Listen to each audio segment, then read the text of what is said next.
គ្នាដឹងមកអត់ជីវិតរបស់យើងណាដូចជាទូរស័ព្ទមួយគ្រឿងអញ្ចឹងពេលដែលយើងប្រើឲ្យអស់មកយើងត្រូវសាកឲ្យមែនអត់តែក៏មានមេត្រីដូចគ្នាបើសិនជាយើងប្រើចេះតែថតលេងចេះតែថតវីដេអូលេងណា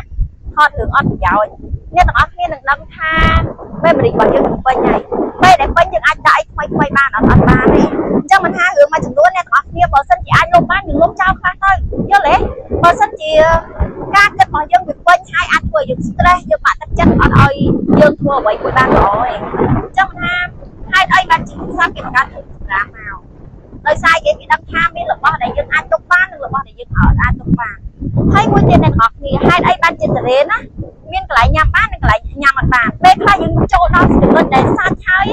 យើងនៅតែបោះគ្រាប់ចោលដែរមែនអត់អញ្ចឹងណាចំណុចដែលល្អក៏មានចំណុចមិនល្អមានការគិតរបស់យើងអតីតកាលមួយចំនួនអាចគិតឲ្យធ្វើឲ្យយើងសុបាយហើយគិតឲ្យធ្វើឲ្យយើងកាន់ទុកទៀតដែរចុះហេតុអីយើងមិនជ្រើសរើសអ្នកទាំងអស់គ្នាចង់ប្រាប់ថាអញ្ចេះបើសិនជាចំណុចណាដែលយើងគិតឲ្យអត់សុបាយចិត្តយើងបោះចោលបានបោះចោលទៅមិត្តភក្តិមួយចំនួនដែលយើងគិតឲ្យអត់សុបាយចិត្តឃើញតែផលប្រយោជន៍ពីយើងណាយើងបោះចោលបានបោះចោលខ្លះទៅដោយសារយើងអត់អាចស្ពាយបន្ទុកទាំងអស់នឹងឡើងលើភ្នំបានទេយល់ទេយកតែចំណុចណាដែលយើងចាំបាច់ចំណុចណាដែលយើងត្រូវការឡើងទៅជីវិតគឺវាបែបហ្នឹងបើសិនជាអ្នកទាំងអស់គ្នាត្រូវការប្រាថ្នាការភិកជីវិតនិងការបដូរជីវិតណា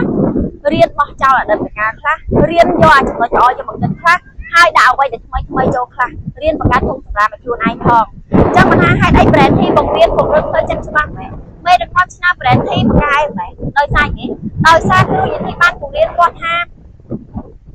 មនុស្សយើងណាបើសិនជាយើងមានបន្ទុកកន្លែងណាហើយយើងទ្រាំនៅកន្លែងនោះទៀតបានន័យថាយើងស្រឡាញ់ហើយអញ្ចឹងយើងចង់បានចំណុចមួយដែលល្អយើងត្រូវរៀនបោះចោលអតីតកាលដែលមិនល្អចេញខ្លះទៅយល់អីស៊ីហើយអតីតកាលមួយចំនួនធ្វើឲ្យយើងមានស្នាមញញឹមធ្វើឲ្យយើងអាចដើរទៅមុខបន្តបានអតីតកាលមួយចំនួនគិតឲ្យធ្វើឲ្យយើងឈឺចាប់គិតឲ្យធ្វើឲ្យយើងអត់ចង់ដើរទៅមុខហេតុអីនៅបន្តគិតទៀតអញ្ចឹងអ្នកទាំងអស់គ្នាសម្រាប់បុគ្គលណាក៏ដោយដែលត្រូវការប្រាថ្នាពង្រឹងផ្លូវចិត្ត brand ที่មានការបង្រៀន free បណ្ដោយតាម page គ្រូយន្តធី all universe ហើយបើសិនជាអ្នកទាំងអស់គ្នាត្រូវការប្រាថ្នាបន្ថែមការលក់អ្នកអាចបើកចិត្តបានជនដើរវេទមន្តកំពូលអ្នកលក់គឺថ្លៃអភិមហាថ្លៃបណ្ដោយចំពោះបុគ្គលដែលចង់ចូលរៀនអ្នកទាំងអស់គ្នាផលិតផល brand ទីមួយណាក៏បានដល់ព្រះអង្គណាខ្លាចជាភាគហ៊ុនរួមពេញសិនរបស់ brand ទីហើយទៅពេលនេះគ្រូយន្តធីនៅឆ្នេរកោអ្នកទាំងអស់គ្នានឹងមិនកម្ដៅថ្ងៃមិនធម្មតាទេអញ្ចឹងបើសិនជាយើងអត់បានប្រើប្រាស់លេខការកម្ដៅថ្ងៃត្រឹមត្រូវណាអាចនឹងបំផ្លាញដីមុខយើងផ្សេងចឹងទៅអញ្ចឹង BB Sunscreen អាចប្រើបានទាំងដីមុខនិងដងខ្លួនអ្វីដែលសំ